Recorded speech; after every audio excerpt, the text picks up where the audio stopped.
Alors, qu'est-ce qu'un brain trust? Moi, je dirais que c'est une réunion. Donc là, en l'occurrence, c'est entre prof et élève pour parler d'un sujet ou d'un objectif ou d'un projet à atteindre ensemble. Là, en l'occurrence, c'est du coup la coopération. Donc, il y a avec certains étudiants volontaires. Donc, du coup, en première année et en deuxième année, il y a 3 étudiants en première année et 3 étudiants en deuxième année. Et les profs volontaires. Il y a certains profs moteurs qui sont là à toutes les séances. Et il y en a d'autres qui viennent de temps en temps pour apporter son point de vue, etc.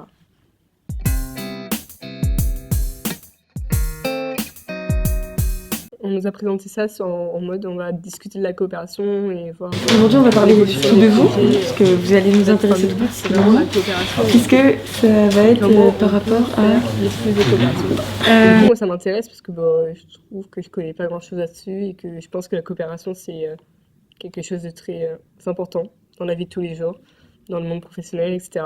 Donc, c'était surtout par curiosité et puis apprendre plus, enfin, pour que moi, j'évolue personnellement aussi. Et quand on nous a proposé le projet, moi, en première année, on avait vécu des situations pour avoir des badges, et aussi l'arrêt des notes. Donc ça, c'était leur première, leur premier test, entre guillemets. Et moi, les badges, j'étais pas pour à la base. Et du coup, je me suis intéressée au second projet. Et, euh, et donc, oui, ça m'a intriguée. J'ai fait ma curieuse et du coup, je suis venue.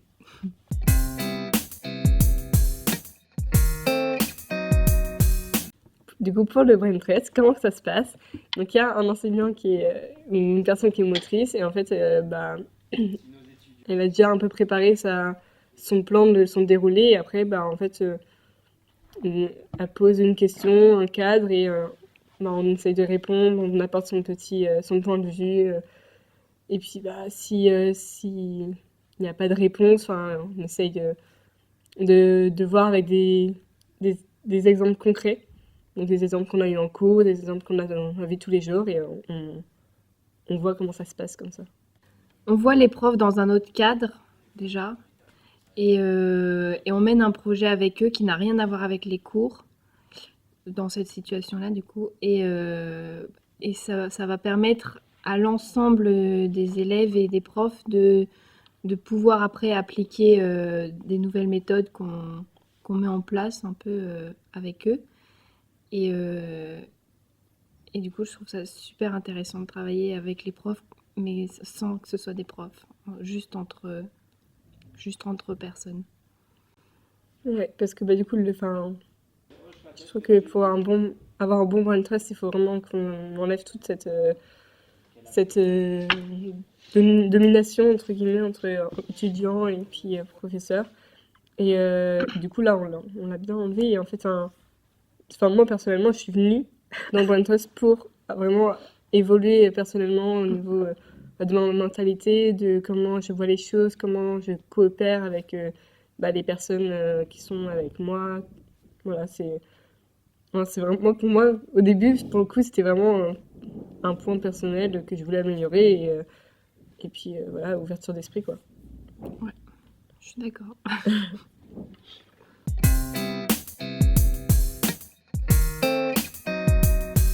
Moi, personnellement, j'arrive à différencier quand les profs qui sont avec nous au Brain Trust sont au Brain Trust, ce sont juste des personnes qui font partie du Brain Trust. Mais par contre, quand ils reprennent leur casquette de prof, je sais que ça change rien pour moi. Quand on est dans le brain trust, par contre, on a vraiment c'est c'est égal quoi. Égalitaire. Ouais, merci.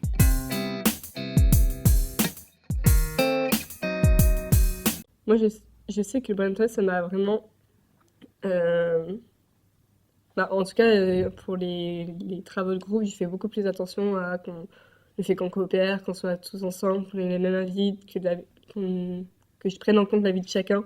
Oui. Avant, j'étais beaucoup sur le fait de j'aime bien que c'est moi qui fasse le truc et que j'aime bien que ça soit bien fait et comme j'ai envie de le faire. Et en fait, ça m'a permis de m'ouvrir de me dire, mais ah oui, mais c'est pas grave, je peux laisser faire les autres. Ok, on vérifie, on en reparle, on en rediscute. Je donne mon point de vue, il donne son point de vue et après on voit. Et je trouve que ça a aussi permis d'accepter les remarques et le fait que on n'a pas tous le même avis et que il faut quand même le prendre en compte et le mettre en avant quand même. Et moi, je suis exactement dans le même cas que Léa pour ce qui concerne la façon de gérer les groupes et tout ça. Donc, ouais, ça m'a permis de prendre en compte l'avis de tout le monde. Et je dirais aussi que quand on est en brain trust, ça m'aide à prendre la parole en public.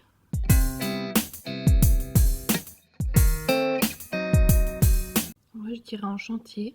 Comme ça, en premier, je dirais en chantier. Parce que si on fait tout seul et qu'on n'agit pas avec les autres, on n'atteint absolument pas les objectifs de la commande. Mais sinon, en cours, je sais pas trop. Hors du brain trust, hors du cadre de brain trust et hors du coup parce que dans le brain trust on a des projets et du coup les projets se répercutent sur les cours des fois. Donc il y a des séances de cours où en fait c'est vraiment l'objectif c'est la coopération et du coup on parle de ça. Mais hors ça, je pense qu'à chaque fois on met jamais les mots sur la coopération. On le fait naturellement ou pas. Et du coup c'est ça qu'on essaye de changer dans le brain trust. Mais du coup, on met jamais, tu vois, je suis d'accord pour le chantier, on est obligé de coopérer, mais en fait, on met pas les mots. On sait pas que c'est qu'on coopère. Comme quand on est dans un groupe, ou Enfin, ça peut être même genre dans un club ou un truc comme ça. Enfin, dans la vie de tous les jours, on a toujours des moments où on va coopérer, mais on met jamais le mot dessus. Ouais. Je pense que même sans mettre les mots sur la coopération, on peut... on coopère naturellement, On n'a pas besoin de savoir que c'est de la coopération pour coopérer, je pense. Ouais, mais par contre, je pense que pour progresser, il faut quand même mettre les mots dessus Ouais. et analyser et prendre du recul dessus. Genre, dans la vie de tous les jours, on a cette coopération naturelle, mais si on veut coopérer plus il faut vraiment analyser, il faut vraiment prendre du recul. C'est comme tout en fait.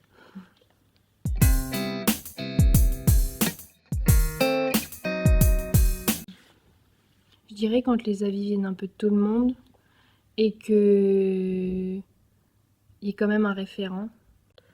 Pour qu'un brain trust marche, pour moi, il faut d'abord que... Tout le monde a envie d'être là aussi. Ouais. Que ça se fasse régulièrement aussi. Ouais. Donc, si c'est une fois dans l'année, ça va pas le faire. Non. Par contre, si c'est plusieurs fois dans l'année et à des intervalles assez réguliers, ça peut pas toutes les semaines, mais ça peut se faire facilement. Et en plus, il y a une relation... en fait, c'est vraiment une relation de confiance et pas de jugement, en fait. C'est pas d'être jugé par ce qu'on dit, ce qu'on ressent, notre point de vue.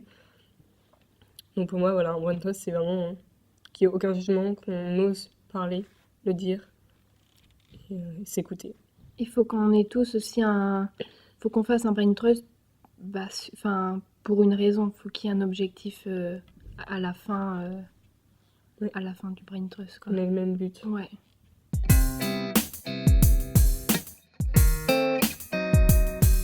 Moi, je pense que le brain trust de ce matin s'est bien passé parce que tout le monde ou presque a parlé et il y a des bonnes idées qui en sont sorties, même des idées que les profs n'avaient pas pensées.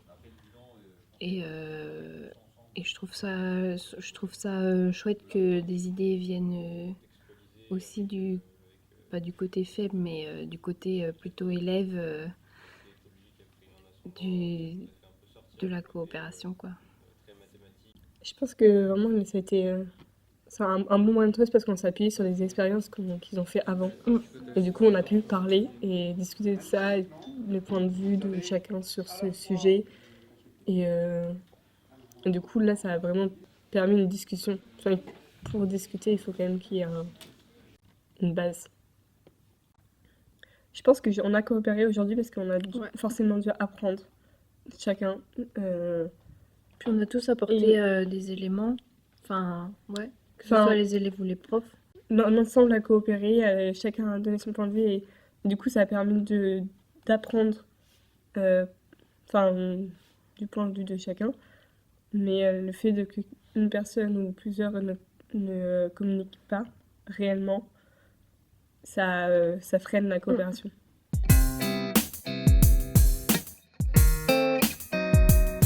Enfin, je trouve que la limite du point de presse, c'est qu'il manque de temps. On a toujours besoin de beaucoup plus de temps pour parler, échanger, notre libre, enfin pour être libre en fait par rapport à ça. Et du coup là, j'ai trouvé ça dommage qu'on n'ait pas pu exploiter la, le travail de chacun par rapport à l'expérience qu'ils ont eu. Et du coup, ça aurait peut-être permis de plus discuter et d'avoir de voir d'autres aspects qu'on n'a pas pu voir parce qu'on n'a pas exploité réellement ce projet, enfin ce travail.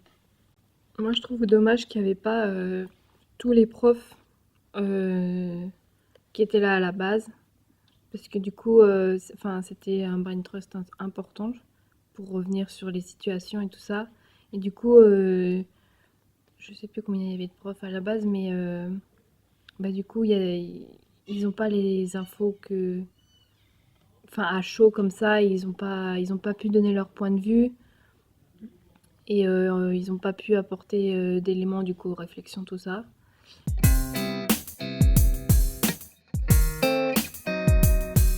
Je pense que si on veut créer un brain trust, il faut d'abord mettre quand même un cadre et donc avoir juste le sujet principal, enfin le thème et l'avoir bien défini. Enfin ça c'est, on peut avoir le thème et ensuite au premier brain trust on a défini. Enfin c'est ce qu'on a fait nous par exemple pour la coopération. Dans la première séance, on a bien défini la coopération, comment c'était pour chacun et en fait on a créé la définition un peu ensemble. Et je pense du coup voilà, il faut au moment de la première séance bien poser les cadres et quels sont nos buts. Ouais, définir les objectifs. Mm. Et que ce soit enfin, sur la base du volontariat aussi, je pense. Avec des gens intéressés et motivés par le projet défini.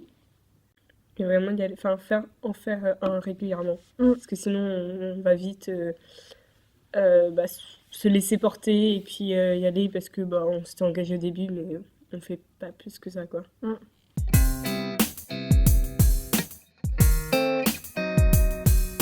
Bah, moi, j'aimerais bien qu'on communique plus avec la classe de ce qu'on fait dans les Brain Trust parce que eux, on leur parle des badges et on fait des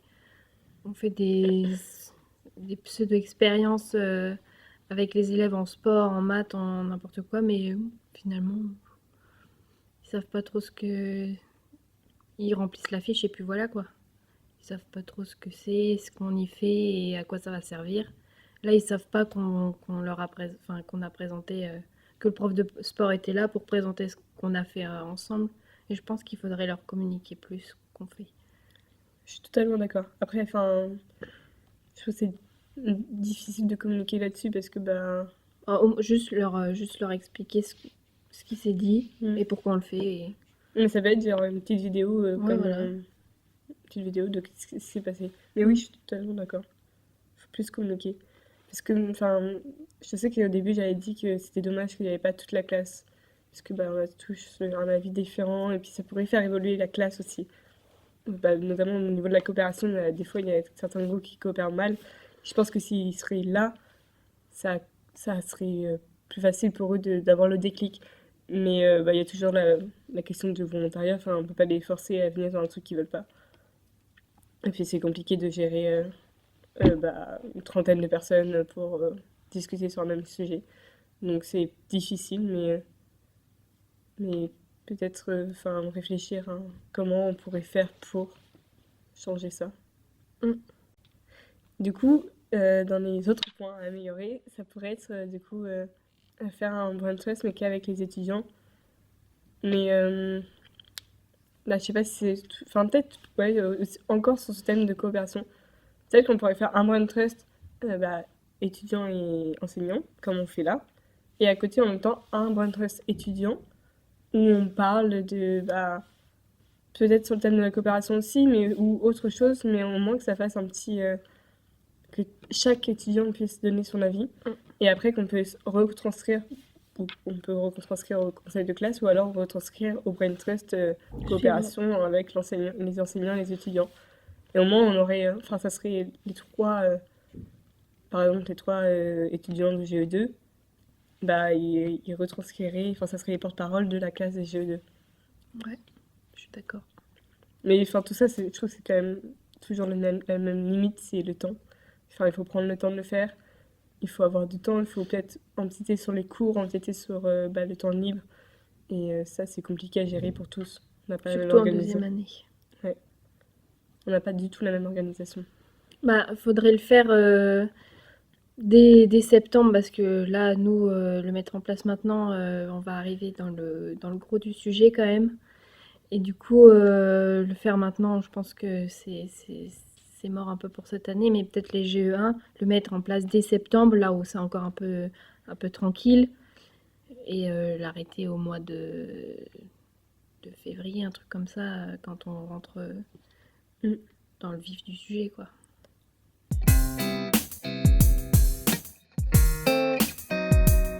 Je pense ambiance de classe, mettre sur la table des problèmes entre élèves et profs, ou entre élèves tout simplement, des problèmes d'emploi du temps, des problèmes de cette semaine on a plein d'éval alors que la semaine d'avant on avait 5 heures de libre, enfin peut-être régler des choses comme ça pour l'ambiance générale de la classe. Ouais, mais ça va être vraiment juste l'ambiance générale de la classe et les relations qu'on a entre nous et mettre, parce qu'il y a des choses qui sont pas dites, pas ressenties. Enfin, je trouve que la communication c'est la base de la société, la base de tout, et il faut qu'on mette en place cette communication parce qu'on l'a pas encore assez dans notre cursus scolaire. On nous dit ce qu'on a à faire et on fait et on se tait, et la communication c'est primordial pour tout.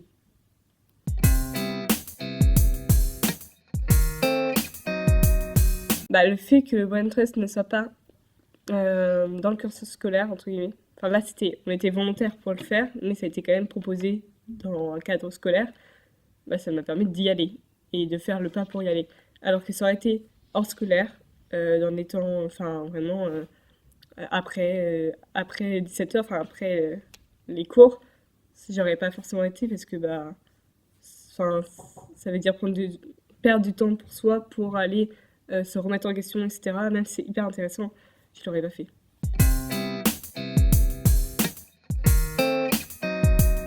Ça change un peu du schéma habituel et je trouve ça intéressant de voir des personnes extérieures qui sont là pour accompagner et appuyer des points de vue ou en donner des nouveaux pour que ça sorte un peu du climat scolaire. Ouais, moi, ça sort un peu du scolaire pur. Moi, je trouve qu'il faut toujours se remettre en question, que ce soit personnellement, que ce soit dans un établissement, dans une société, dans un cursus, il faut tout le temps se remettre en question et ça permet de le faire. Et en fait, reprendre du recul. Parce que là, je dis des choses, mais peut-être que quand je vais me réécouter, je vais être en mode de pas du tout. Ou l'inverse, en mode je suis tout à fait d'accord, c'est bien, ça m'a permis d'évoluer. Mais vraiment, je trouve que c'est. J'aime bien cette séance où on rediscute de ça. Parce que du coup, on met des mots. Ouais. Alors que j'aurais été toute seule, j'aurais fini, je serais partie. J'aurais pas forcément mis des mots dessus. Et ça aurait été cool, mais c'est tout, quoi. Ouais, voilà. Ça permet, de reprendre du recul, de prendre du recul, mais à chaud quand même. Ouais. On sort tout de suite de la réunion et on débriefe tout de suite. Et c'est intéressant.